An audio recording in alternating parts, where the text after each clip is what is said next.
तो दोस्तों हम लोग सॉल्व कर रहे थे आपके आने वाले एग्ज़ाम यूपीपीएससी प्रीलिम्स 26 के लिए बहुत ही बेहतरीन, बहुत ही गजब की प्रैक्टिस टेस्ट आपके आने वाले एग्ज़ाम पीटी 26 के लिए। दोस्तों 3 टेस्ट सीरीज़ हम लोग कंप्लीटली सॉल्व कर लिए थे। इस समय हम लोग सेक्शनल टेस्ट सीरीज सॉल्व कर रहे हैं, यानी सब्जेक्ट वाइज सॉल्व कर रहे हैं।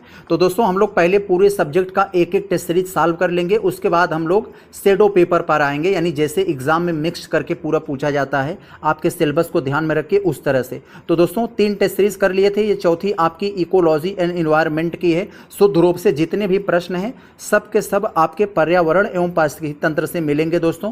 और जो एक बात, इसमें हमने जितने प्रश्न को रखकर एक एक चुन चुन कर प्रश्नों को रखा है ना, तो वो दोस्तों फैक्चुअल ज़्यादातर आपको आज के वन लाइनर के रूप में फैक्चुअल प्रश्न मिलेंगे, क्योंकि ज़्यादातर इकोलॉजी एंड इन्वायरमेंट के प्रश्न वन लाइनर में ही पूछे जाते हैं या कथन देकर कारण वगैरह में पूछ लिए जाते हैं। तो हम फैक्चुअल प्रश्न रखे हैं। तो पहले पार्ट में आज हम जो बताने वाले हैं ज़्यादातर उसमें फैक्चुअल प्रश्न रहेंगे। जब इसका पार्ट बी लेकर आएंगे तो उसमें कंसेप्चुअल ज़्यादातर रहेंगे। तो उम्मीद करते हैं, इतनी गजब की टेस्ट सीरीज है दोस्तों, एक से बढ़कर एक आपको इसमें फैक्ट आपको जानने के मिलेंगे। आप लोग वीडियो को पूरा जरूर देखिएगा और अपने आप को दोस्तों वीडियो पॉज करके जरूर चेक करिएगा कि हम कितना कर ले रहे हैं। अगर दोस्तों ये प्रश्न बहुत, क्योंकि पहली टेस्ट सीरीज है तो बहुत ज़्यादा हार्ड प्रश्न नहीं रखे गए हैं, थोड़ा सिंपल से मॉडरेट यहाँ पर रखे गए हैं और कुछ आपको इक्का दुक्का हार्ड भी मिलेंगे। तो आप लोग दोस्तों अगर यहाँ पर जो मैंने आधा प्रश्न सॉल्व करवाऊंगा, अगर उसमें 40 प्लस कर लेते हो तो इसका मतलब आपकी तैयारी बहुत अच्छी है। तो आप लोग ज़रूर कमेंट्स में बताइएगा कि आप कितना कर ले रहे हो वीडियो पॉज करके। तो चले हम लोग शुरू करते हैं। तो दोस्तों हम लोग देखते हैं पहले प्रश्न को। आपसे पूछा जा रहा है कि निम्नलिखित में से कौन सी संकल्पना गलत है, यानी कौन सा यहाँ पर चारों ऑप्शन में से गलत है, आपको उसे चूज करना है। पहला वाला देखेंगे तो कह रहे हैं पर्यावरण की कार्यप्रणाली प्राकृतिक नियमों से संचालित होती है। बिल्कुल भाई, पर्यावरण अपना प्राकृतिक नियम पर ही चलता है ना, हम लोगों के नियम से थोड़ी ना। तो ये तो सही है, लेकिन हमें देखना ध्यान से है। ऐसे आपको बहुत सारे प्रश्न आपका एग्ज़ाम हॉल में गलत होता है, क्योंकि आप वहाँ पर बहुत सारे आपका प्रेशर रहता है, सोए हैं कि नहीं सोए हैं, किस साधन से गए हैं, कितना दूर गए हैं, जहाँ पर आप एग्ज़ाम दे रहे हैं पंखा है कि नहीं, किस हाल में आपको रखा गया है। तो बहुत सारी चीज़ें होती हैं जो आप पर दबाव डालती हैं, तो इसलिए वहाँ पर बहुत सारे प्रश्न गलत होते हैं। तो इस चीज़ को आप ध्यान रखिएगा, संकल्पना गलत है तो आप ऐसे मार्किंग किया करिए। तो इसका मतलब पहला तो हमारा सही निकल गया, तो ये ऑप्शन नहीं होगा, हमें गलत वाले को पकड़ना है। पर्यावरण के तत्वों में पार्थिव एकता विद्यमान है। बिल्कुल, पार्थिव मतलब दोस्तों जो पृथ्वी से जुड़ा हो, तो यस, जो पृथ्वी से जुड़े होते हैं उनमें एकता होती है, एक दूसरे से संबंधित होते हैं, ये भी सही है। सी वाले में करें पर्यावरण भौतिक संसाधनों का एक भंडार है लेकिन जैविक संसाधनों का नहीं। ऐसा नहीं है मेरे भाई, अपना पर्यावरण भौतिक और जैविक संसाधनों का दोनों का भंडार है। भौतिक संसाधन मतलब जैसे टेम्परेचर, हवा, पानी, ये सब, और जैविक मतलब तो समझ ही रहे हैं। तो इसका मतलब दोनों का है, यहाँ पर ये नहीं देकर गलती कर दी, इसका मतलब ये गलत है और यही हमारा उत्तर होगा, ये गलत पूछे हैं।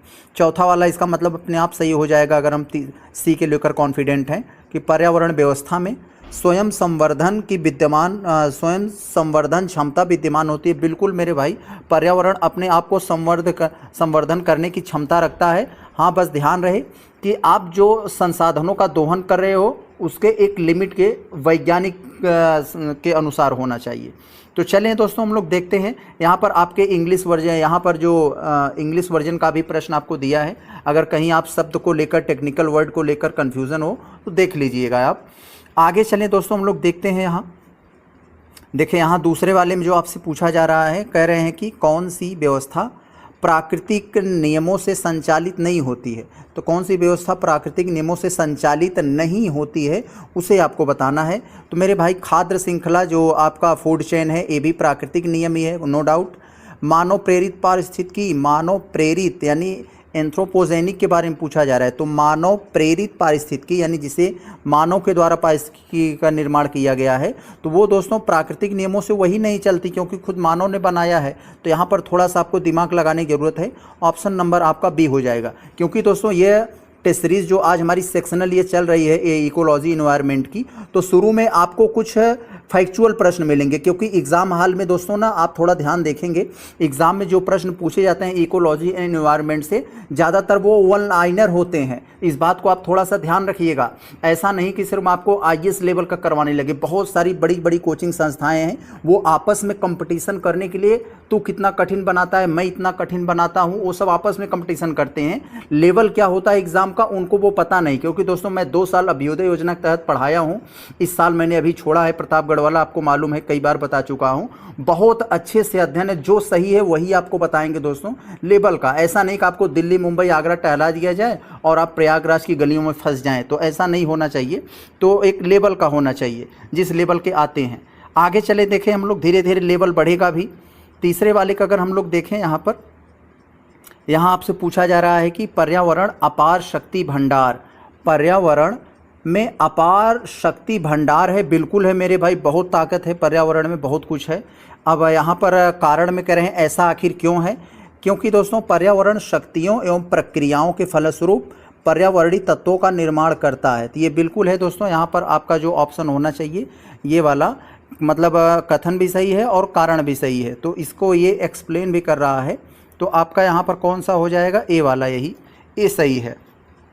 आगे जरा हम लोग देखें साथियों यहाँ चौथे वाले में, तो यहाँ इसमें आपसे जो पूछा जा रहा है ध्यान देंगे, पर्यावरण के संबंध में निम्नलिखित में से कौन सा कथन असत्य है यानी गलत है। तो यहाँ पर थोड़ा सा जरूर ध्यान दीजिएगा, गलत पूछा जा रहा है। तो पहले वाले में कह रहे हैं कि जैवमंडल पर्यावरण के अध्ययन की, जैवमंडल, एक सेकेंड यार, यहाँ कह रहे हैं पर्यावरण, जैवमंडल पर्यावरण के अध्ययन की आधारभूत इकाई है। दोस्तों बिल्कुल दोस्तों, यहाँ पर बेसिक यूनिट्स ऑफ इन्वायरमेंट, बिल्कुल सही है, ये तो सही हो गया, लेकिन हमारा उत्तर अभी नहीं मिला। जैवमंडल में भौतिक एवं जैविक तत्व दोनों विद्यमान होते हैं, यही बात अभी पहले ही प्रश्न में आई थी, तो मैंने बताया था जी बिल्कुल, ये भी अपनी जगह पे सही है, लेकिन हमें गलत तो अभी नहीं मिला। देखते हैं गलत कौन है। हरे पौधे मृत अवयवों को अपघटित कर सकते हैं, नहीं मेरे भाई, हरे पौधे जो होते हैं, मृत अवयव जो होते हैं, उनको अपघटित नहीं कर पाते हैं दोस्तों, क्योंकि दोस्तों जो मृत अवयवों को जो अपघटित करते हैं उसे दोस्तों अपघटक बोला जाता है, जो है उसे आप डिकम्पोजर नाम से जानते होंगे। तो वो अपघटक अपघटित करते हैं, हरे पौधे थोड़ी न करते हैं। इसका मतलब यही गलत हो जाएगा आपका, ऑप्शन नंबर सी आपका गलत है। और चौथा तो सही है, कह रहे हैं जो यहाँ देखिए अपघटक जीव अपना भोजन स्वयं नहीं बना पाते हैं। तो यहाँ पर आप लोग जानते हैं, तो यस वो दूसरे पर डिपेंड होते हैं, सड़े गड़े जीव जंतुओं को खाते हैं, आप लोग जानते हैं। तो सी वाला आपका गलत है, यही आपका हो जाएगा। तो दोस्तों ऐसे आप धैर्यपूर्वक करेंगे ना, तो बहुत सारे प्रश्न जो आपको डाउटफुल होते हैं वो भी सही हो जाते हैं। और दोस्तों एक बात आपसे बतानी थी मेरे भाई, अभी हमारे सब्सक्राइबर बहुत कम है, आप सब लोग जितने लोग देखते हैं मेरे भाई, आप ही के जैसा एक लड़का आपके लिए इतना मेहनत कर रहा है अपनी जो है इस तरह की जॉब छोड़कर। तो दोस्तों आप सबसे थोड़ा सा निवेदन है, विनम्र निवेदन है कि आप सब जितने लोग देखते हैं मेरे भाई, प्लीज़ चैनल को सब्सक्राइब कर लेंगे और वीडियो को लाइक करके थोड़ा शेयर कर दिया करें। इससे दोस्तों हमारा चैनल थोड़ा ग्रोथ होगा ना, क्योंकि जब दूसरा कोई देखता है ना, अरे इसके तो लाइक्स कम है, सब्सक्राइबर इसके कम है, तो वो दोस्तों उसको लगता है कि इसमें ज़्यादा दम नहीं है, तो वो उतना वैल्यू नहीं देता है। तो आप सब दोस्तों समझ रहे होंगे, बहुत लोगों का सब्सक्राइब किए होंगे, एक अगर हमारा कर लेंगे दोस्तों तो आपका कुछ जाएगा नहीं, और हमें इससे बहुत ऊर्जा मिलेगी काम करने में। ऐसे एग्ज़ाम आने तक दोस्तों हम बहुत कुछ, अभी एक पैनल लगवाने के दोस्तों थोड़ा सा विचार कर रहे हैं, तो हम उस पर आ जाएंगे, तो बहुत सारी सुविधाएं उस पर आप सबको मिलेगी। तो PDF अगर इसका चाहिए, PDF टेलीग्राम का लिंक है, वहाँ से आप मिल जाएगी आपको। तो जो भी आपकी शिकायत रहे आप करें, हम उसका निवारण तुरंत करेंगे। तो चले हम देखें दोस्तों, इतना थोड़ा सा आप अपना कर्तव्य यहाँ दोस्तों निभाइएगा। प्रश्न संख्या 5वें वाले को देखें। देखिए आपसे यहाँ पूछा जा रहा है कि वनों को काटने का क्या परिणाम होता है। तो मेरे भाई वनों को काटोगे तो क्या होगा उसका परिणाम, वर्षा और नमी में वृद्धि होगी। मेरे भाई क्या वर्षा में वृद्धि होगी वनों को काटने से? नहीं मेरे भाई, ऐसा होता तो लोग पूरे जंगल काट देते, गलत है। यहाँ देखिए कह रहे हैं उष्णता में कमी, क्या गर्मी, उष्ण का मतलब गर्मी, तो क्या गर्मी में कमी आएगी? नहीं मेरे भाई, हीट में बढ़ोतरी होगी, ग्लोबल वार्मिंग बढ़ेगा। इसका मतलब ये भी उत्तर नहीं होगा, यही होगा ऑप्शन नंबर बी वाला। कह रहे हैं मिट्टी का क्षरण होगा, अनियंत्रित बाढ़ आएगी। ऑप्शन नंबर आपका यहाँ पर ये डी हो जाएगा। आगे चलें देखते हैं।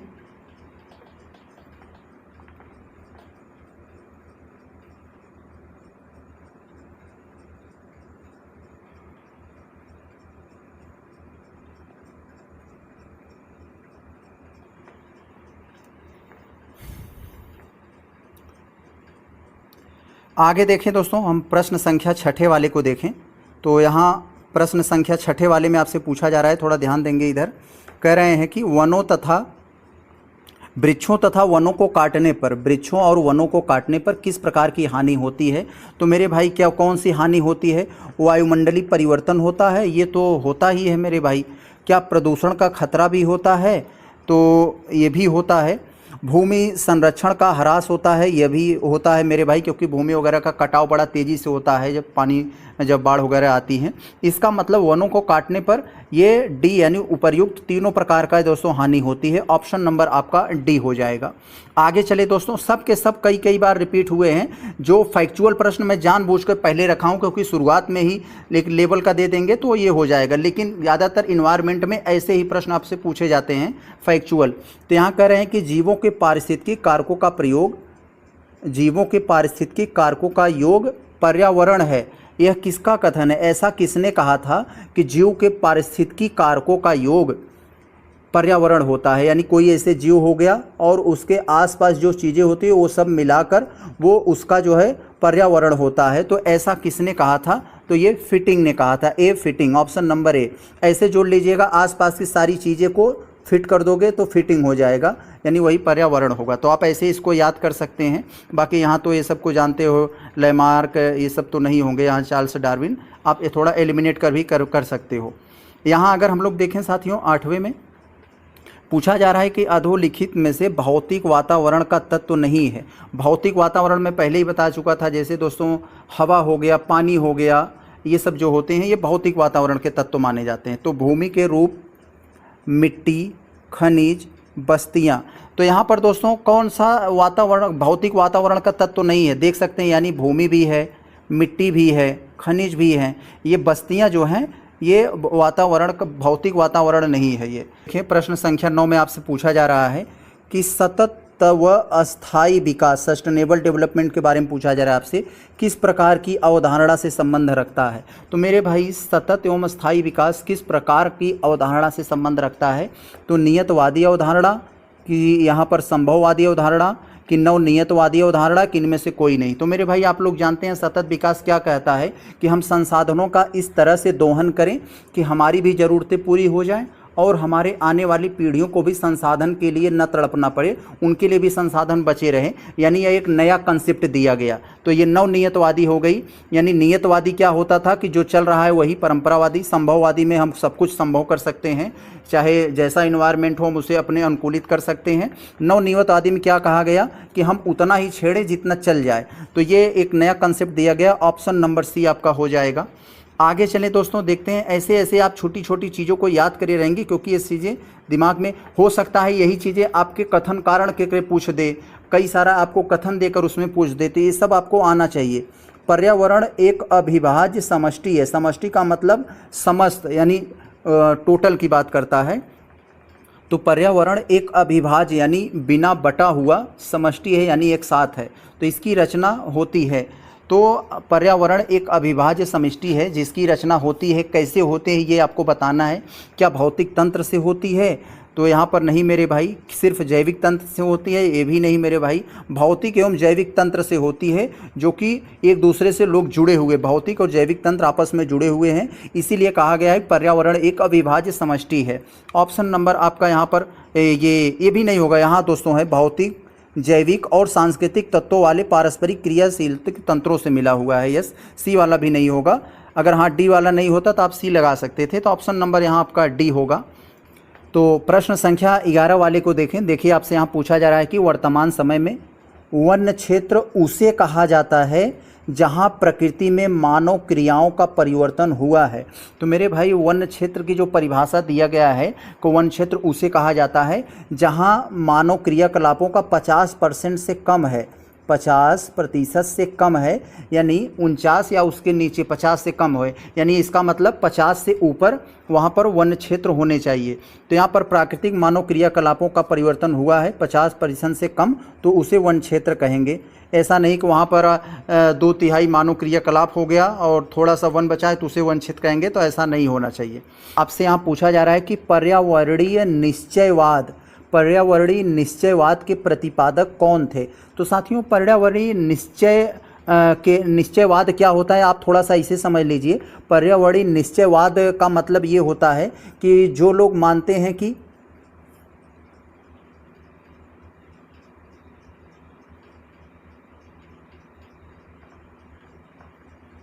तो दोस्तों प्रश्न संख्या अगर हम लोग 12वें वाले को देखें तो यहाँ आपसे पूछा जा रहा है कि पर्यावरणीय निश्चयवाद के प्रतिपादक कौन थे। तो पहले आपको ये समझना पड़ेगा कि ये पर्यावरणीय निश्चयवाद क्या है।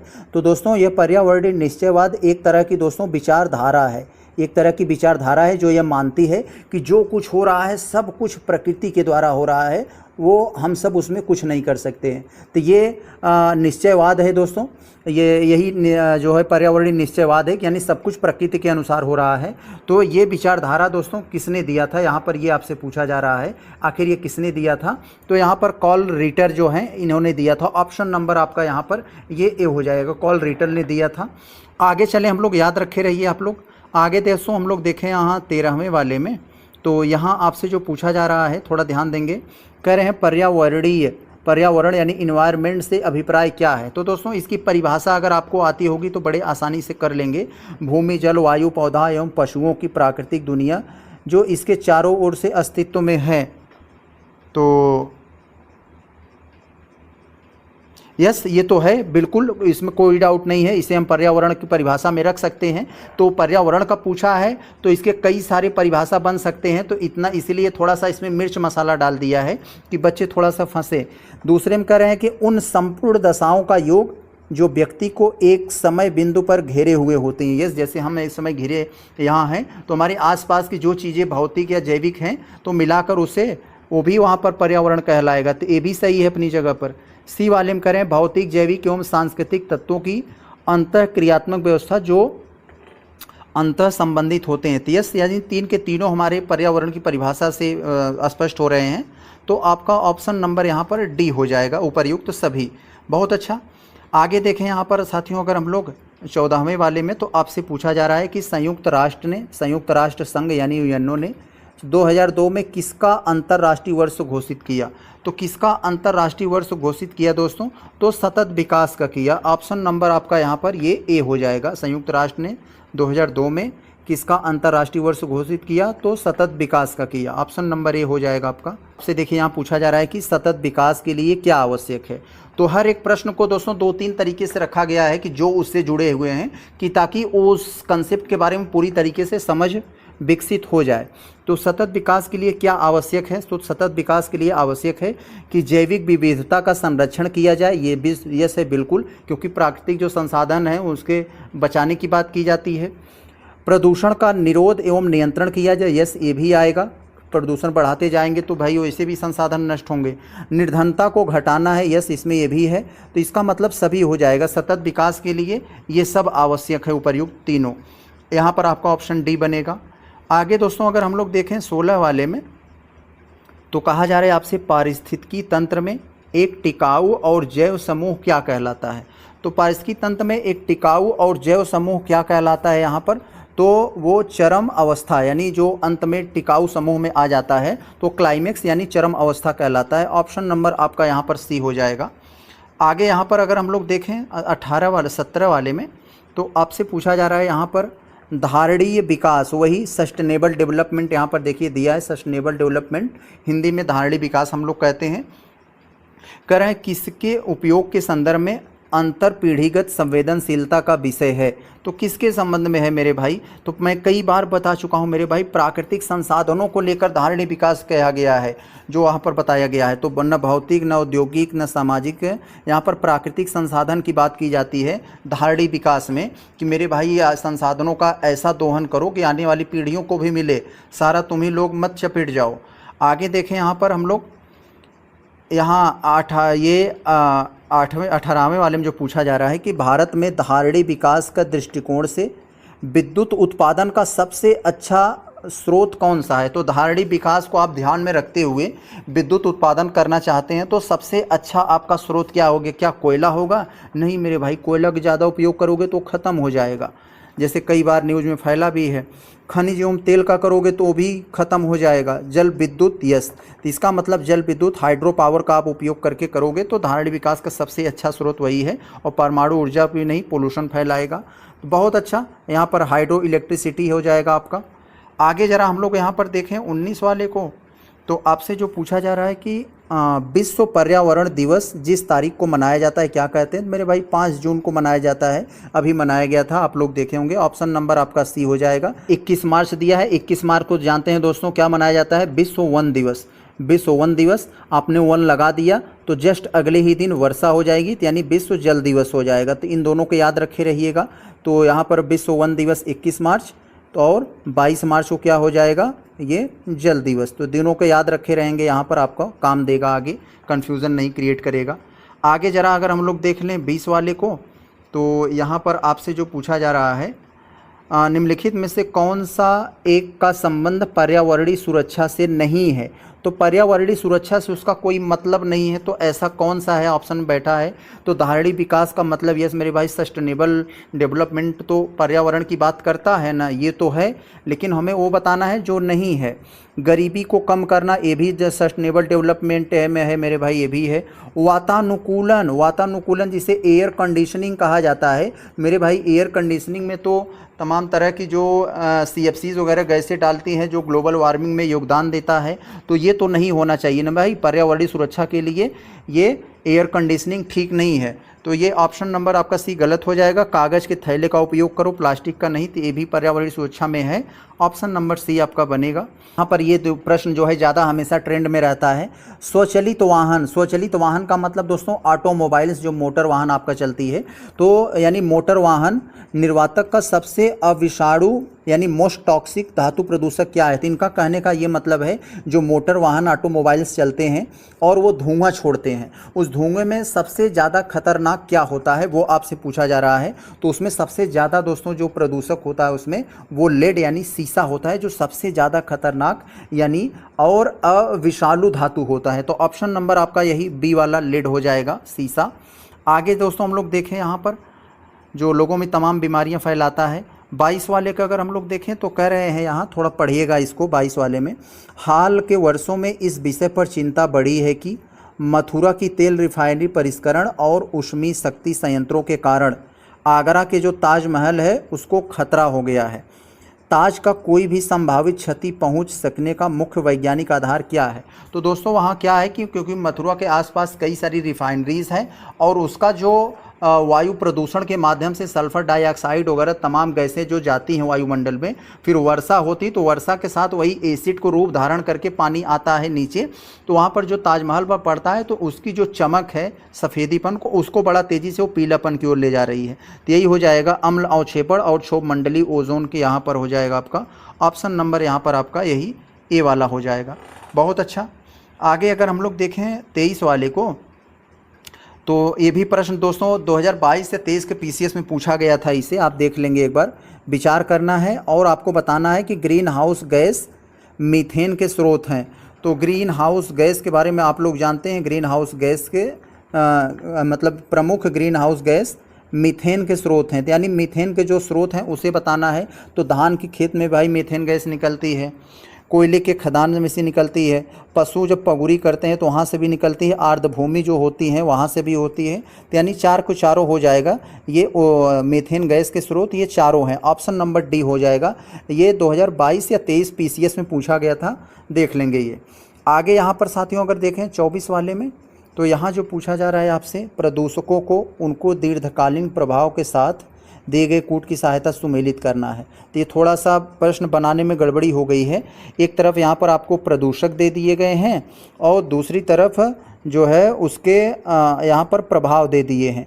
तो किस प्रदूषक के प्रभाव क्या हैं? तो मेरे भाई कार्बन मोनोऑक्साइड ये क्या काम करता है? कार्बन मोनोऑक्साइड क्या प्रभाव डालता है? तो ये नर्वस सिस्टम को, क्योंकि दोस्तों कार्बन मोनोऑक्साइड जिसे CO से कहते हैं, ये हमारे नर्वस सिस्टम पर इम्पैक्ट डालता है। तो ये यानी जो ए वाला है ये कहाँ पर आ जाएगा? ये 4 पे आ जाएगा। यहाँ देख रहे हैं ना, ये ए वाला 4 पे आ जाएगा। बनाने में थोड़ी गड़बड़ी हुई है, तो ए वाला 4 पे कहाँ है? यहाँ है, आप देख सकते हैं। तो यानी उत्तर आपका हो जाएगा। ये तो आप जानते हैं मेरे भाई कार्बन मोनोऑक्साइड ना। फिर आपका क्या हो जाएगा? ये जो बी में है नाइट्रोजन ऑक्साइड, ये क्या करता है, क्या प्रभाव डालता है? ये एक तरह से दोस्तों श्वास रोग, जो आपकी सांसों से संबंधित बीमारी है उसको फैलाता है, यानी ये तीसरा पर चला आ जाएगा। उसके बाद ये सी वाला दूसरे पर चलाया जाएगा, यानी जो धूल कण है तो इससे क्या बीमारी फैलती है, जो है जो कैंसर वगैरह के खतरे बढ़ते हैं। और बाकी एक शीशा वाला तो यहाँ पर आ जाएगा, तो ऑप्शन नंबर बी आ जाएगा, आप देख लेंगे। यहाँ पर अगर हम लोग 25 वाले को देखें तो कह रहे हैं ग्रीन हाउस गैसों में किस एक का उत्सर्जन पूर्णतः मानवोद्भोदी है, यानी ग्रीन कौन सा ऐसा ग्रीन हाउस गैस है जो सिर्फ और सिर्फ एंथ्रोपोजेनिक है, यानी मानव के द्वारा उसका उत्पादन होता है। तो दोस्तों यहाँ पर क्लोरोफ्लोरोकार्बन यानी CFC की बात कर रहे हैं, जो आपके रेफ्रिजरेटर और जो है एयर कंडीशनिंग वाले सिस्टम होते हैं उसमें लगता है। तो यस, यही जो है दोस्तों एंथ्रोपोजेनिक है। तो ऑप्शन नंबर आपका ए हो जाएगा। बाकी सब तो दोस्तों ये जो है नेचुरल भी है, तो यहाँ पर ए वाला आपका हो जाएगा एंथ्रोपोजेनिक। आगे अगर हम लोग देखें 26 वाले, तो यहाँ आपसे पूछा जा रहा है प्रकाश रासायनिक धूम कोहरे की रचना के लिए निम्नलिखित में से कौन सा एक आवश्यक नहीं है। तो प्रकाश रासायनिक धूम कोहरा के लिए दोस्तों आवश्यक क्या होता है कि नाइट्रोजन ऑक्साइड की आवश्यकता होती है, कार्बन मोनोऑक्साइड, सूर्य प्रकाश की, लेकिन दोस्तों यहाँ पर ऑक्सीजन की आवश्यकता नहीं होती है। तो ऑप्शन नंबर आपका ए हो जाएगा, ऑक्सीजन। आगे अगर देखें 27 को, तो यहाँ आपसे जो पूछा जा रहा है थोड़ा ध्यान देंगे, तो यहाँ आपको पर्यावरणीय प्रदूषण यानी एटमॉस्फेरिक पोल्यूटेंट के मतलब बारे में कुछ आपको कथन दे दिए गए हैं, पढ़ के बताना है कि सही ऑप्शन हमें चुनना है।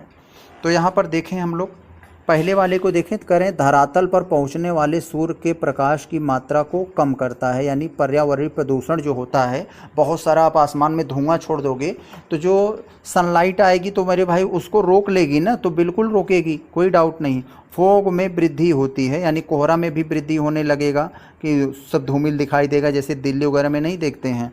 वातावरण के तापीय गुणों को परिवर्तित कर देगा, टेम्परेचर वगैरह बढ़ा देगा, एक तरह से जो है मतलब रोकने लगेगा वहाँ पर। तो तीन के तीनों यहाँ पर सही है। वातावरणीय टेम्परेचर को बढ़ाएगा, वातावरणीय टेम्परेचर का मतलब यहाँ पर क्या हो जाएगा दोस्तों, ये थर्मल प्रॉपर्टीज़ ऑफ एटमॉस्फेरिक को इसको बढ़ा देगा। तो तीन को तीनों सही है, आपका ऑप्शन नंबर डी हो जाएगा। तो यहाँ आपका कौन सा सही हो जाएगा साथियों, आपका ऑप्शन नंबर यहाँ पर ये डी वाला सही होगा।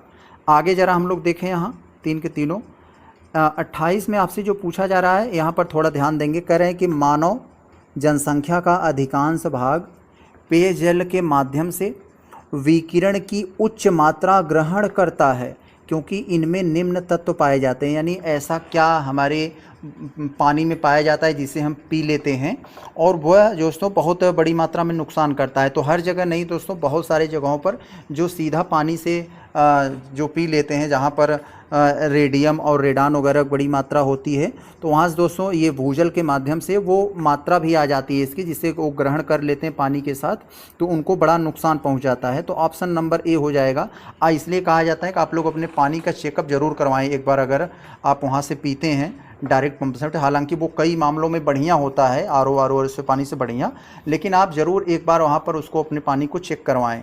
हमारे यहाँ तो आए थे एक बार, एक लोग कई मतलब कोई योजना थी तो उसमें चेक करके ले गए थे, तो सही था लगभग गांव में। यहाँ तो सब आर का ही मिलता है। यहाँ देखें कर रहे हैं 29 वाले में, जापान में 1953 में होने वाली मिनीमाटा व्याधि, तो मिनीमाटा व्याधि एक तरह की मिनीमाटा बीमारी थी दोस्तों, उसका नाम दिया गया, जिसमें मछलियां संक्रमित थी, किस पदार्थ के आधिक्य के कारण हुआ था। तो दोस्तों जापान में दोस्तों एक खाड़ी है जिसका नाम है मिनीमाटा। उस खाड़ी में उद्योगों का जो कचरा होता था दोस्तों उसमें डाल दिया गया और उसमें जो मछलियां उनको खा ली, और मछलियों को खा ली तो उनको ज़्यादा समस्या नहीं हुआ, जो लोग मछलियों को खाए तो उनको बड़ी बीमारी हुई दोस्तों उसमें। तो वहाँ पर ये हुआ, तो वो वहाँ पर कौन सी समस्या हुई थी उनको, उनमें जो लोग मछली खाए उनकी दोस्तों जो नर्वस सिस्टम है, जो केंद्रीय नर्वस सिस्टम कहते हैं, सेंट्रल नर्वस सिस्टम जो होता है, उसमें बहुत बड़ी समस्या आने लगी। तो ये किससे होता है दोस्तों, ये पारा से। किसके आधे के कारण, किसके सरप्लस से, ये पारा यानी मरकरी से हुआ था, मरकरी की मात्रा बढ़ने लगी थी। आगे अगर हम लोग देखें 30 वाले में, तो यहाँ देखें पूछा जा रहा है हमसे कि कह रहे हैं कि निम्नलिखित कथनों पर विचार करें। सिगरेट के धूम्रपान से व्यक्ति बेंजीन के प्रभाव में आता है। बिल्कुल, बेंजीन दोस्तों बहुत खतरनाक संरचना इसकी, आप यहाँ पर आपको पढ़ाया गया होगा इंटर हाई स्कूल में, ये बेंजीन की एक जो क्लोज साइकिल वाला संरचना ऐसे बनती, कभी कभी पूछा गया है। तो बेंजीन के प्रभाव में आता है। बेंजीन एक ज्ञात कैंसर कारक है, बिल्कुल सिगरेट वगैरह में बड़ी मात्रा पाई जाती है। तो दोनों के दोनों सही हैं आपके, ऑप्शन नंबर सी हो जाएगा। आगे अगर हम लोग देखें यहाँ पर 31 वाले में, तो कह रहे हैं निम्नलिखित में से किसको केंद्रीय प्रदूषण नियंत्रक बोर्ड द्वारा अत्यधिक प्रदूषणकारी उद्योग के रूप में निर्धारित नहीं किया गया है। यानी ऐसा कौन सा उद्योग है जिसे अत्यधिक प्रदूषण फैलाने वाला उद्योग के रूप में नहीं जाना जाता है, यानी इनका कहने का मतलब है सबसे कम प्रदूषण फैलाता है। तो यहाँ पर कौन है मेरे भाई? लुगदी यानी कागज़, चीनी, चाय, उर्वरक। तो मेरे भाई चाय में कौन सा बहुत ज़्यादा उर्वरक है? ये तो दोस्तों ज़्यादा नेचुरल है, थोड़ा सा इधर उधर करना होता है तो वो नहीं आता है। तो यानी चाय जो है ये प्रदूषणकारी उद्योग के रूप में निर्धारित नहीं किया जाता है। बाकी सब में बिजली की खपत, तमाम तरह की दोस्तों केमिकल वगैरह लगते हैं, तो सब में जो है पर्यावरण प्रदूषण होता है। आगे अगर देखें 32 में, तो कह रहे हैं कि कथन कारण से आपको सवाल दिया है। कथन में कह रहे हैं कि पर्यावरण अवक्रमित यानी डिग्रेडेट हो रहा है। बिल्कुल हो रहा है मेरे भाई, इतना लोग नुकसान पहुंचा रहे हैं पर्यावरण को। क्या कारण है? कि जनसंख्या का दबाव बढ़ रहा है। तो दोस्तों यहाँ पर थोड़ा सा आप ध्यान देंगे कि सिर्फ जनसंख्या के दबाव बढ़ने से इसका जो है यहाँ पर ये तो पहला वाला तो हमारा कथन सही है। दूसरा जो कह रहे हैं पर्यावरण अवक्रमित हो रहा है यानी डिग्रेडेट हो रहा है, कारण इसका बता रहे हैं कि जनसंख्या का दबाव बढ़ रहा है। तो मेरे भाई एक चीज़ जान लीजिए, कथन तो दोनों सही हैं, लेकिन यहाँ पर जो ये एक्सप्लेन करने की बात है, ये इनको एक्सप्लेन नहीं कर पा रहा है। क्योंकि दोस्तों पर्यावरण जो अवक्रमित हो रहा है ना, उसका सिर्फ एक कारण मानव जनसंख्या का बढ़ना नहीं है, बहुत सारे कारण है। इंडस्ट्रियलाइजेशन, तमाम तरह की वनों की कटाई और तमाम तरह की जो एक विकास का होड़ मची हुई है वह भी है। तो यहाँ पर आपका हमारा ऑप्शन नंबर बी हो जाएगा। यानी सही तो दोनों है, लेकिन व्याख्या आर वाला ए को नहीं कर पा रहा है। आगे अगर हम यहाँ पर देखें साथियों, तो आपको लिखा गया है, पूछा जा रहा है ग्रीन अकाउंटिंग का अर्थ क्या है? इसके आकलन को ध्यान रखते हुए देश के राष्ट्रीय आय को मापता है। तो मेरे भाई ग्रीन अकाउंटिंग का मतलब ऐसे समझ लीजिए, जैसे सरकार ने कहा कि अब हमारी 10 लाख करोड़ की अर्थव्यवस्था हो गई। तो दोस्तों ग्रीन अकाउंटिंग वाले क्या किए कि भाई 10 लाख करोड़ की अपनी अर्थव्यवस्था तुमने बनाने के लिए कितना पर्यावरण को नुकसान पहुंचाया, तो उसको आंका जाता है। मान लीजिए 3 लाख करोड़ की पर्यावरण का उन्होंने नुकसान पहुंचाया है, तो इसमें से घटा देंगे 7 लाख। यानी कहेंगे भाई आपकी जो अर्थव्यवस्था है वो मतलब एक तरह से आय है, तो वो 7 लाख करोड़ है, क्योंकि 3 लाख करोड़ का आपने पर्यावरण को नुकसान पहुंचाया। यानी पर्यावरण की जो क्षति हुई है उसको निकाल कर ये आंकता है। तो यहाँ पर क्या हो जाएगा? तो राष्ट्रीय आय को मापता है, देश के वन आच्छादित विनाश, प्रदूषण और पर्यावरणीय क्षति। तो यस, प्रदूषण और पर्यावरणीय क्षति को ध्यान में रखता है। ये ऑप्शन नंबर आपका सी हो जाएगा। आगे अगर हम लोग देखें यहाँ पर 34 वाले को, तो यहाँ आपसे जो पूछा जा रहा है कौन सा प्रथम भारतीय राज्य है जिसने प्लास्टिक की थैलियों के उपयोग पर पूर्ण प्रतिबंध लगा दिया है? तो ऐसा कौन सा राज्य है दोस्तों? तो मेरे भाई किसने लगाई है? तो हिमाचल प्रदेश, कंगना रनौत जहाँ से सांसद हैं। ऑप्शन नंबर आपका यहाँ ए हो जाएगा। जो पूछा जा रहा है कि किस देश में सर्वाधिक सबसे अधिक अम्लीय वर्षा होती है? Acidic rain. एसिडिक रेन क्या होता है दोस्तों? जैसे मान लीजिए सल्फर डाइऑक्साइड और नाइट्रोजन डाइऑक्साइड प्रदूषण के माध्यम से वो एनवायरनमेंट में चले गए और वर्षा होती है, यानी इसके साथ पानी मिल जाता है H2O। तो पानी मिल जाता है तो ये क्या करते हैं दोस्तों? एसिड बना लेते हैं। H2O अगर मिल जाएगा तो सल्फर डाइऑक्साइड क्या बना देगा? सल्फ्यूरिक एसिड H2SO4 बना देगा। और ये नाइट्रोजन ऑक्साइड पानी के साथ मिलकर क्या बना देगा दोस्तों? HNO3 नाइट्रिक एसिड बना देगा, HNO3 बना देगा। यही जब बारिश के साथ ज़मीन पर जब फिर दोबारा आते हैं तो ये एसिड लेकर आते हैं, HNO3 H2SO4 यही है। तो ये सबसे ज़्यादा कहाँ है? ये नॉर्वे में है। सबसे ज़्यादा अम्लीय वर्षा एसिडिक रेन नॉर्वे में होती है, याद रखे रहेंगे, कभी भूलेगा नहीं। ये जो मैंने बताया ना, इसको याद कर लेंगे तो बहुत सारा आपको काम देगा। बहुत सारी जगहों पर ये आपको रिएक्शन पूछा जाता है, तो ऐसे ही बता देना है आप। आगे अगर हम लोग देखें यहाँ पर नॉर्वे में होता है, वहाँ पर दोस्तों नॉर्वे की जो बहुत सारे तालाब खाड़ी वगैरह एसिडिक से प्रभावित हो गए हैं। तो यहाँ पर कुछ गलती है, क्या यार आधा कट गया है, चलिए देख लेते हैं बाद में। तो यहाँ पर पूछा जा रहा है आपसे, यद्यपि भारत की जनसंख्या तीव्र गति से बढ़ रही है किंतु पंछियों की जनसंख्या तेज़ी से घट रही है। बिल्कुल मेरे भाई, उनके सबसे ज़्यादा घटने की आवास को लेकर है। पहले कच्चे घर पेड़ पौधे होते थे, सब कुछ तहस नहस हो रहे हैं, कंक्रीट के घर होते जा रहे हैं, बेचारों का आवास कहाँ रह गया है। शिकारियों की संख्या में वृद्धि हुई है, ये भी है दोस्तों, शिकार खेलने का शौक सबको था। जैविक कीटनाशकों तथा उर्वरकों के बड़े पैमाने पर उपयोग हुआ, जैसे गिद्ध वगैरह जो क्लोरोफिल वगैरह जो है दवा जो पशुओं को दी जाती थी खाकर मर गए, ये भी भूमिका निभाती है।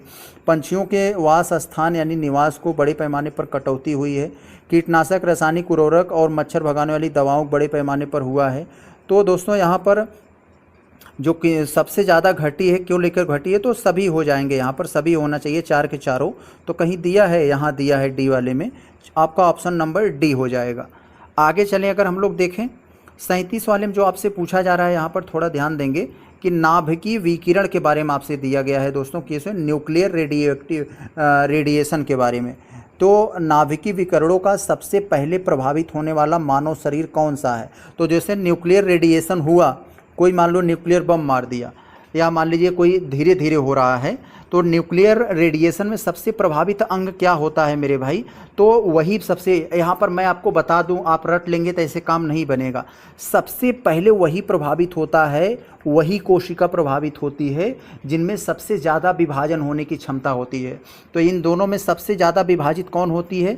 अस्थि मज्जा। अस्थि मज्जा मतलब जहाँ हमारे ब्लड बनते हैं दोस्तों, वो उसकी बात की जा रही है। बोन मैरो में हमारा ब्लड बनता है ना, तो सबसे पहले प्रभावित कौन सा होगा? अस्थि मज्जा होगा, क्योंकि यहाँ पर रक्त बनते हैं तो कोशिकाएं बड़ा तेज़ी से यहाँ पर जो है विभाजित होती हैं। ऑप्शन नंबर डी हो जाएगा। तो कोशिका विभाजन के कारण, ये बता देना आप जब भी पूछे आपसे। आगे अगर हम लोग यहाँ देखें दोस्तों, तो जो मिलाने वाले प्रश्न है यहाँ पर गलत कर दिए हैं, इसको बोलना पड़ेगा। तो सूची 1 है, सूची, और यहाँ पर ये गड़बड़ हो गया है यार सब, इसमें क्या बताऊँ मैं। सूची 1, सूची 2 है यहाँ पर। तो सूची 1 में आपको वन्यजीव अभ्यारण्य दिया है, सूची 2 में सीमावर्ती नगर दिया है। तो कौन सा वन्यजीव अभ्यारण्य कहाँ से संबंधित है? तो दोस्तों चंद्रप्रभा आप जानते हैं चंदौली में है, लेकिन ये चंदौली इसमें नहीं है, वाराणसी दे दिया है। तो पहले क्या था कि चंदौली भी वाराणसी के एरिया में आता था, तो इसलिए वाराणसी दे दिया था। आप यहाँ वाराणसी लिख लीजिए, लेकिन यहाँ पर आप लिख दिए चंद्रप्रभा, इस समय चंदौली में है।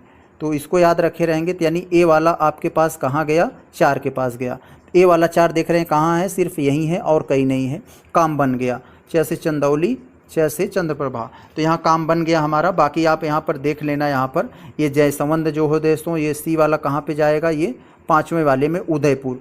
तो जयसंवंद जो राजस्थान में है, जो जयसमंद, तो ये आप जयपुर मत लगा देना, क्योंकि यहाँ जयपुर भी है। कुछ लोग सोचेंगे जयसमंद जयपुर, तो जयपुर भी राजस्थान में है, तो यहाँ पर ये जयपुर नहीं होगा, उदयपुर होगा, राजस्थान में है ये।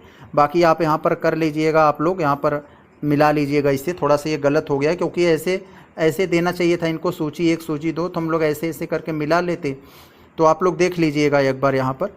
आगे देखें, यहाँ पर हम लोग 39 वाले में, क्या बताऊं यार मैं, ये गड़बड़ी किए हैं यहाँ पर, थोड़ा सा आप मैनेज करिए मेरे भाई प्लीज़, सॉरी इसके लिए। तो सूची 1 में जैव मंडल आरक्षित क्षेत्र दिया है, और सूची में क्या है? राज्य को सुमेलित करना है। तो मेरे भाई जैव मंडल आरक्षित क्षेत्र किस राज्य में है? तो सिमिलीपाल हम लोग जानते हैं दोस्तों, ये सिमिलीपाल कहाँ है? ओडिशा में है। तो ए वाला हमारा 4 पे आ जाएगा। तो ए वाला 4 पे इन्हीं दोनों जगह पर है, और नहीं है तो आप इनको अपने सामने से हटा दो। फिर आपको कौन दिया है? नोकरेक। तो मेढक के नाक ऐसे निकला रहता है, तो ये नोक से, नोक किसका निकला रहता है? तो मेढक का। में से मेढक से मेघा, तो ये मेघालय हो जाएगा। नोकरेक मेघालय में है, ये हो जाएगा। और यहाँ पर कौन सा है दोस्तों? दिहांग दिबांग, ये अरुणाचल प्रदेश हो जाएगा। और यहाँ पर कंचनजंगा, तो ये सिक्किम हो जाएगा। तो यहाँ पर आपका पहले हम इसको देख लेते हैं। यहाँ पर नोकरेक वाला हमारा कहाँ गया? जो सी वाला है वो 5 पे गया। तो सी वाला 5 पे कहाँ है? यहाँ है। तो ऑप्शन नंबर आपका यही बी वाला हो जाएगा। आगे चलें, अगर हम लोग देखें, बहुत अच्छा, यहाँ पर देखिए जो आपसे पूछा जा रहा है दोस्तों, फिर से वही गलती मेरे भाई, सॉरी यार। सूची 1 सूची 2, सूची 1 में आपको दिया है राष्ट्रीय पार्क वन्यजीव अभ्यारण्य, और सूची 2 में दिया है राज्य के साथ सुमेलित करना है। तो वही है, यहाँ पर हमें देखें बांडला वन्यजीव अभ्यारण्य ये दिया है, कांगेर घाटी राष्ट्रीय पार्क, औरंग राष्ट्रीय उद्यान, ऊषा कोठी वन्यजीव अभ्यारण्य। तो ऊ से ऊषा, ऊ से उड़ीसा, हम लोगों ने खूब याद किया है इसे। तो यानी डी वाला आपका पहले पर आ जाएगा। तो यानी डी वाला पहले पर कहाँ है? यहाँ है पहला। तो यही हमारा उत्तर हो जाएगा। तो जो कुछ हम लोगों को याद रहता है पहले उसी के पास हम लोग जाते हैं, तो बड़े आसानी से वो चीज़ें मिल जाती हैं हम लोगों के पास। दोस्तों यहाँ जो कांगेर राष्ट्रीय पार्क पूछा है ये बड़ा इंपॉर्टेंट है, तो ये छत्तीसगढ़ में है, तो छत्तीसगढ़ ये वाला यहाँ आ जाएगा। बाकी मैं मिला दिया हूँ एलिमिनेशन से, आपको ज़्यादा मेहनत करने का नहीं है, तो यानी हमारा बी वाला 3 पे आ जाएगा, बी वाला 3 पे, तो आप ऐसे ही सी वाला 2 पे मिला देना। आगे चले अगर हम लोग देखें फिर आ गया है यही, तो कह रहे हैं कि एक तरफ हमें सूची में राष्ट्रीय वन्यजीव अभयारण्य दिया है, सूची 2 में राज्य दिया है, तो राष्ट्रीय वन्यजीव अभयारण्य और राज्य को मिलाना है। तो मेरे भाई कांगेर घाटी अभी आया था ना, कांगेर घाटी, क से काला, काला क्या होता है, छाता होता है, तो छत्तीसगढ़, तो कांगेर राष्ट्रीय वन कहाँ पर है दोस्तों, ये छत्तीसगढ़ में है। तो ए वाला हमारा कहाँ पर आ जाएगा, ए वाला आ जाएगा हमारा 1 के पास, तो ए वाला 1 के पास यहाँ नहीं है, यहाँ नहीं है, तो ये सब नहीं होंगे। नागरहोल राष्ट्रीय उद्यान, कुगती वन्यजीव अभयारण्य, सुल्तानपुर पंछी अभयारण्य, तो सुल्तानपुर पंछी अभयारण्य, ये नाम तो लग रहा है सुल्तानपुर लेकिन है ये हरियाणा में, तो ये डी वाला आपका 2 हो जाएगा। डी वाला 2 कहाँ है, यहाँ पर है। चले हम लोग ऐसे ही आप करते रहेंगे तो सारी चीज़ें आपको याद हो जाएंगी। आगे चले यहाँ पर हम लोग, बाकी आप यहाँ पर मिला दीजिएगा। आगे चले हम लोग देखते हैं, तो दोस्तों प्रश्न संख्या 42 को देखें, तो यहाँ आपसे मिलाने के लिए दिए गए हैं, तो यहाँ पर हमें मिलाने, यहाँ पर इनका सही दिया है मिलाने वाला। तो देखें कान्हा राष्ट्रीय उद्यान, तो यहाँ पर साथियों आपको एक चीज़,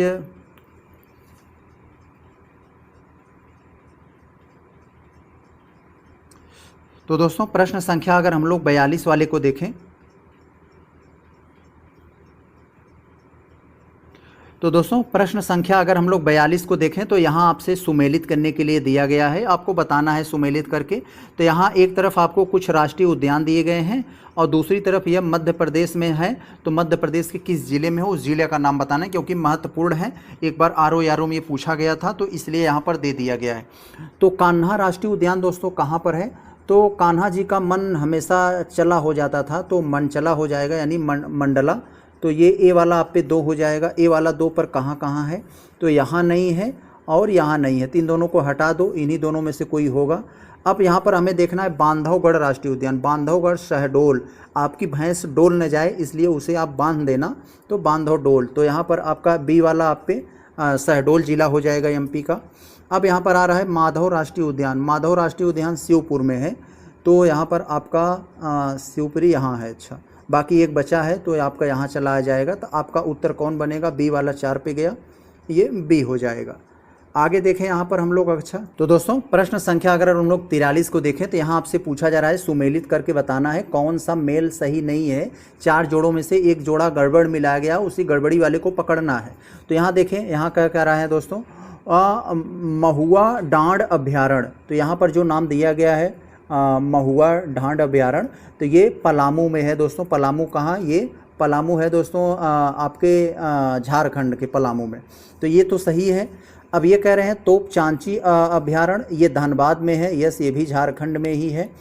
अब कह रहे हैं ये उधवा पंछी बिहार, उधवा पंछी बिहार दोस्तों जो है ना, यहाँ पर ये साहिबगंज है, झारखंड के साहिबगंज एक वहाँ पर है, तो साहिबगंज, तो ये वहाँ पर है, तो साहिबगंज में है, कोडरमा में नहीं है, तो इसका मतलब यही गलत हो जाएगा आपका। यहाँ पर लावा लाउंग अभयारण्य वाला जो दिया है दोस्तों, यह चतरा में, झारखंड के चतरा में है, तो ये बिल्कुल सब सही थे, केवल सी वाला गलत था। आगे यहाँ पर देखें तो यहाँ पर आपसे जो पूछा जा रहा है कि कौन सा युग्म सही सुमेलित हैं, तो कौन सा सही है मेरे भाई ज़रा देखें अगर, तो वन्य जीव बिहार, यहाँ पर एक आपको राजस्थान का दे दिया है, क्योंकि अलग अलग जो महत्वपूर्ण होते हैं ना तो उनका जिला भी पूछ लेता है वन्यजीव अभयारण्य। तो यहाँ देखिए एक तरफ वन्यजीव अभयारण्य और एक तरफ राजस्थान के ज़िले दे दिए गए हैं, तो मेरे भाई यहाँ पर बताना है आपको। चले हम लोग देखते हैं वन्यजीव अभयारण्य, वन्यजीव बिहार, तो वन्यजीव बिहार ये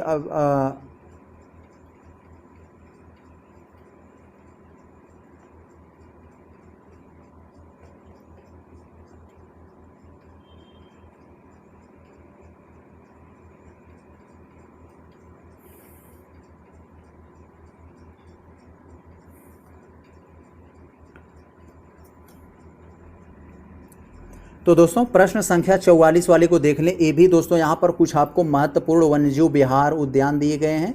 दूसरी तरफ यहाँ पर आपको राजस्थान के ज़िले दिए गए हैं। तो यहाँ पर आपको बताना है कि कौन सा सही सुमेलित हैं। तो दोस्तों इम्पॉर्टेंट है, इसलिए आपको जिला वाइज यहाँ पर पूछ लिया है। तो वन्यजीव बिहार दोस्तों ये कहाँ है? रसिका, ये रसिका राजस्थान में है। तो वन्यजीव बिहार, ये रसिका जो है यही वाला सही है, ये बिल्कुल सही है। इसका मतलब ये सही है, तो ये तीनों गलत हैं। तो क्यों गलत है दोस्तों, यहाँ पर अब जानते हैं हम लोग। केवलादेव राष्ट्रीय उद्यान जो है ना, ये भरतपुर में है, जैसलमेर में नहीं है, तो यहाँ पर ये भरतपुर हो जाएगा। अब यहाँ पर मरु राष्ट्रीय उद्यान जो दिया है दोस्तों, मरु राष्ट्रीय उद्यान ये जो है यहाँ पर आपके बाड़मेर जिला और जैसलमेर दोनों में है, तो यहाँ पर ये जैसलमेर हो जाएगा। टाइगर रिजर्व ये जयसमंद में नहीं है, यहाँ पर ये गलत है, ये उदयपुर में है, यहाँ ये उदयपुर, राजस्थान के उदयपुर में। तो याद रखे रहेंगे, सब गलत थे, केवल ए वाला आपका सही था। आगे अगर हम लोग 45 वाले को देखें तो कह रहे हैं यहाँ पर देखेंगे, निम्नलिखित में से कौन सा जानवर पहले भारत में प्रचुर मात्रा में पाया जाता था लेकिन अब विलुप्त हो गया है? तो मेरे भाई कौन सा यहाँ पर है? ये एशियाई चीता।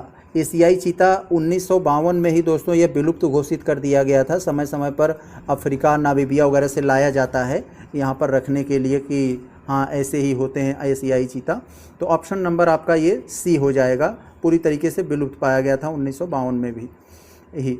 आगे यहाँ पर देखें अगर हम लोग 46 को, तो यहाँ पर आपसे पूछा जा रहा है कि प्राप्त इतिहास के अनुसार सर्वप्रथम वन्यजीव अभयारण्य बनाने का आदेश देने वाला शासक कौन था? तो यानी ऐसा कौन सा शासक था जो सबसे पहले वन्यजीव अभयारण्य बनाने का आदेश दिया था? तो महान अशोक मेरे भाई, ऑप्शन नंबर आपका सी हो जाएगा। उन्होंने जो शिलालेख लिखवाया था, 5वें शिलालेख में जीव जंतुओं पेड़ पौधों को बचाने का, उनके संरक्षण करने का उन्होंने उपदेश दिया था। आप पढ़ोगे हिस्ट्री में है तो आपको मिल जाएगा।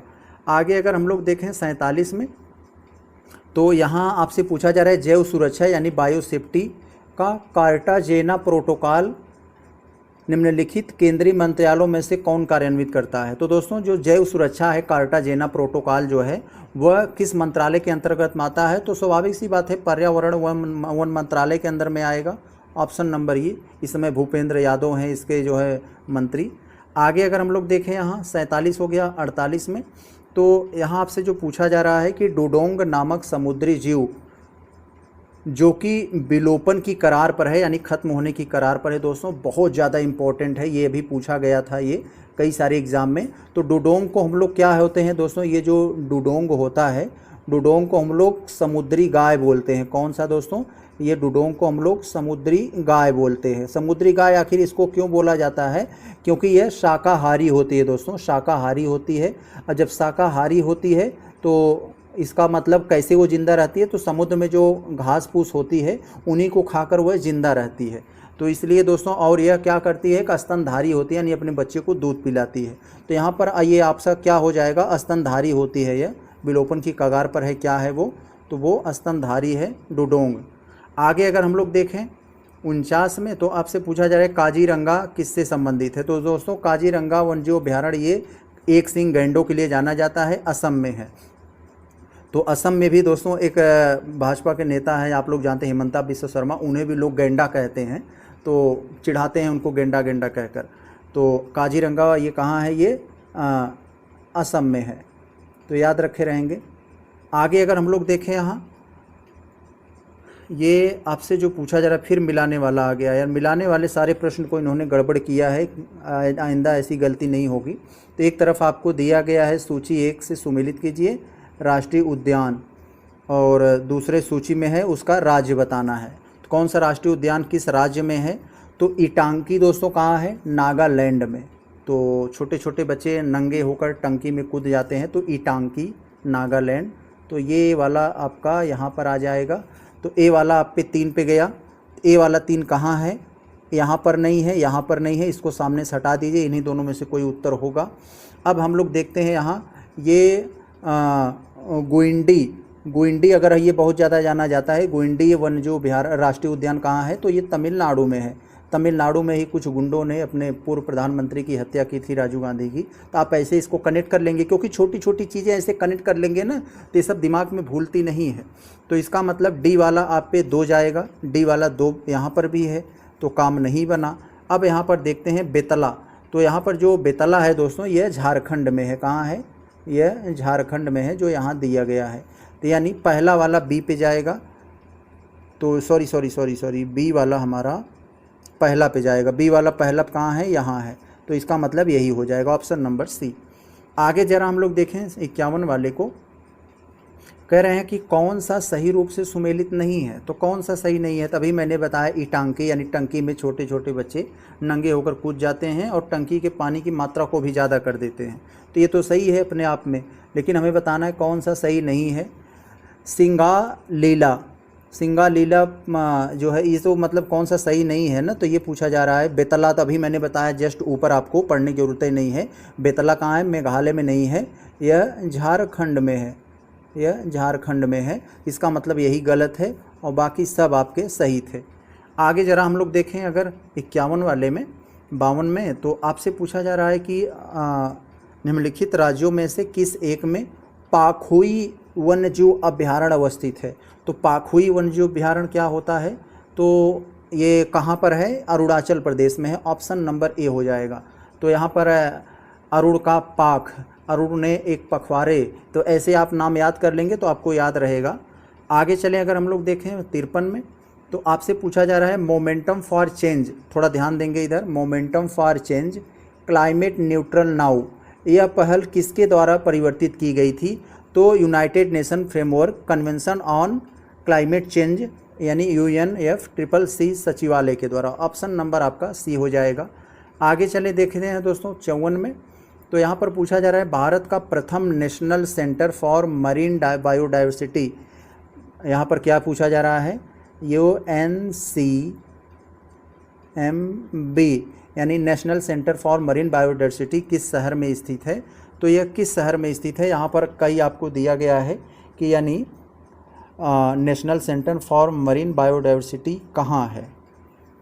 तो भावनगर, तो यहाँ तो नहीं है साथियों, यहाँ पर ये जामनगर में है दोस्तों, गुजरात के जामनगर में, यस ये गुजरात के जामनगर में है, तो याद रखे रहेंगे ये गुजरात में है, गुजरात के जामनगर में। आगे अगर देखें यहाँ 55 में, तो आपसे पूछा जा रहा है कि पशुओं को दिया जाने वाला कौन सा दर्द निवारक भारत के गिद्धों के लगभग विलुप्त तो होने के लिए उत्तरदायी था। तो मैंने शुरुआत में ही बताया था डिक्लोफिनेक, ये पशुओं की दर्द निवारक दवा होती थी दर्द की, तो पशुओं को दिया जाता था, फिर पशु मर जाते थे तो उनको खुले मैदान में लोग फेंक वगैरह देते थे, तो फिर बाद में वही गिद्ध आते थे, मिनटों भर में उसको खाकर चले जाते थे। बाद में गिद्ध की किडनी फेल हो जाती थी, जब गिद्ध का पोस्टमार्टम किया गया तो पता लगा भैया सबकी किडनी फेल हो रही है, तो पता लगा कैसे, तब जब उनका पोस्टमार्टम वगैरह से रिपोर्ट आई पता चला कि भाई यही जो है डिक्लोफिनेक जो पशुओं को दी जाती है, तो इसलिए उसको बंद करा दिया गया। आगे अगर देखें हम लोग 56 में, तो आपसे पूछा जा रहा है यहाँ पर जैव विविधता मापने की गणितीय सूचकांक में कौन सा स्थानीय स्तर पर किसी समुदाय के आवासीय क्षेत्र में माध्य प्रजाति विविधता को दर्शाता है। तो दोस्तों ये अल्फा सूचकांक हो जाएगा, अल्फा सूचकांक दोस्तों, क्योंकि गणितीय सूचकांक में मापने जो है सीधा सीधा मापता है समुदाय का आवासीय क्षेत्र के माध्य प्रजाति को विविधता को बताता है कितना है। जब दो लोगों में दोस्तों एक तरह तुलनात्मक बताता है तो बीटा आ जाता है, और दोस्तों स्पेसिफिक जब होता है तो वो गामा आ जाती है, ये आप लोगों ने पढ़ा होगा। आगे अगर हम लोग चलें 57 में, तो यहाँ पर आपसे जो पूछा जा रहा है पारिस्थितिक तंत्रों में किसमें प्रजाति विविधता सापेक्षता काफ़ी अधिक होती है। तो किसमें प्रजाति विविधता सबसे अधिक होती है मेरे भाई, तो उष्णकटिबंधीय गहरे समुद्र, उष्णकटिबंधीय वर्षावन, कोरल रीफ, मरुस्थल। तो उष्णकटिबंधीय वर्षावन में दोस्तों यहाँ पर प्रजाति विविधता बहुत होती है, क्योंकि हमेशा वर्षा वाला क्षेत्र होता है, इतने सारे जो है वहाँ पर पेड़ पौधे जीव जंतु पनपते रहते हैं, तो यहाँ पर विविधता ज़्यादा हो जाती है। आगे अगर हम लोग देखें, और समुद्र, ये दोस्तों ऐसे पूछा था सबसे अस्थाई पारिस्थितिक तंत्र कौन है, तो समुद्र बता देना। आगे अगर देखें तो 58 में आपसे जो पूछा जा रहा है कि प्रोसोपिस जूलीफ्लोरा, तो दोस्तों ये जो आपसे पूछा जा रहा है प्रोसोपिस जूलीफ्लोरा, ये क्या है, एक जलकुंभी की तरह दोस्तों एक पौधा होता है, जहाँ उगता है वह अपने नीचे किसी को उगने नहीं देता है, तो ये जलकुंभी की तरह होता है। आप जहाँ पर जान लेंगे तो याद हो जाएगा जलकुंभी, तो याद कर लेंगे आप यहाँ पर। तो इसके व्यापक रूप से प्रसाधन ये नहीं होगा, जिस क्षेत्र में उगता है वहाँ की जैव विविधता को कम करने लगता है, यस बी वाला हो जाएगा। आगे अगर देखें हम लोग, भारत में सबसे अधिक जैव विविधता का संपन्न क्षेत्र कौन सा है, तो गंगा का मैदान नहीं, ट्रांस हिमालय नहीं, पश्चिमी घाट, यस पश्चिमी घाट हो जाएगा आपका। आगे अगर हम लोग देखें पश्चिमी घाट, या याद आ गया होगा ना ये वाला पोर्शन। आगे देखें, आगे यहाँ पर हम लोग देखें 60 वाले को, तो यहाँ आपसे एक कथन और कारण से रिलेटेड कुछ बातें दी गई हैं, तो थोड़ा ध्यान से देखना। यहाँ पर ए वाले में कर रहे हैं कथन, ये कथन है और ये कारण है। कथन करें, उष्णकटिबंधीय देशों में तितलियों की प्रजातियाँ सर्वाधिक देशों में पाई जाती हैं। तो उष्णकटिबंधीय देशों में तितलियाँ की प्रजातियाँ सर्वाधिक संख्या में पाई जाती हैं, यानी इनका कहना है कि जो उष्णकटिबंधीय होते हैं, जो थोड़ा गर्म वाले क्षेत्र होते हैं, वहाँ पर तितलियाँ अधिक पाई जाती हैं। यस मेरे भाई, क्योंकि वो ठंडे वाले प्रदेशों में सस्टेन नहीं कर पाती है, तितलियाँ कम तापमान में नहीं रह पाती हैं, यही इसका कारण है। तो ऑप्शन नंबर आपका यहाँ पर ए हो जाएगा। आगे अगर देखें 61 में, तो आपसे जो पूछा जा रहा है, संयुक्त राष्ट्र संघ ने 2011 से 20 को कौन सा दशक घोषित किया था? तो जैव विविधता का दशक हो दोस्तों, ऑप्शन नंबर आपका ए हो जाएगा, याद रखे रहेंगे, जैव विविधता का दशक। 62 को अगर देखें, तो जैव विविधता शब्द की रचना सबसे पहले किसने किया था? जैव विविधता शब्द की रचना सबसे पहले किसने किया था? तो वाल्टर जी रोसेन ने किया था, याद रखे रहेंगे। अभी लेखपाल का पेपर हुआ था दोस्तों, तो शायद उसमें भी ये पूछा गया था, देख लेना आप लोग। आगे चले अगर हम लोग देखें, भारत में गिद्धों की तेज़ी से घटती संख्या, ये भी आया था, उसी टाइप का ये प्रश्न है। तो दोस्तों जानवरों को अधिक यहाँ पर डिक्लोफिनेक दवा का अत्यधिक प्रयोग जानवरों में, जो दर्द निवारक दवा है जानवरों की। आगे अगर हम लोग देखें 64 की, तो रेड डाटा बुक के आंकड़े सम्मिलित होते हैं। तो रेड डाटा बुक दोस्तों कौन जारी करता है? तो IUCN, international union convention nation हो जाता है इसका फुल फॉर्म। तो यही जो है लुप्त प्राय प्रजातियाँ। स्वाभाविक सी बात है, रेड डाटा, रेड का मतलब ही खतरे की घंटी, यानी लुप्त प्राय जो इंडेंजर्ड स्पीसीज़ हैं, उनको दोस्तों यह वहाँ पर डालता है रेड डाटा बुक में। आगे यहाँ पर हम देखें 65 में, तो दोस्तों यहाँ पर हम लोगों ने लगभग अपने टेस्ट सीरीज़ का, आज ये जो चौथी टेस्ट सीरीज़ हम लोग सॉल्व कर रहे थे इकोलॉजी एनवायरनमेंट का, जिसमें मैं आपको ज़्यादातर फैक्चुअल प्रश्न रखा गया था आपके लिए। तो आगे दोस्तों हम लोग जो इसका पार्ट बी लेकर आए, यानी चौथे टेस्ट सीरीज़ का हमारा पार्ट ए कंप्लीट हो गया, इसका अब हम लोग पार्ट बी लेकर आएंगे। पार्ट बी में ज़्यादातर हम कंसेप्चुअल प्रश्न रखेंगे आपके लिए। तो चलें हम लोग मिलते हैं पार्ट बी में। नमस्कार।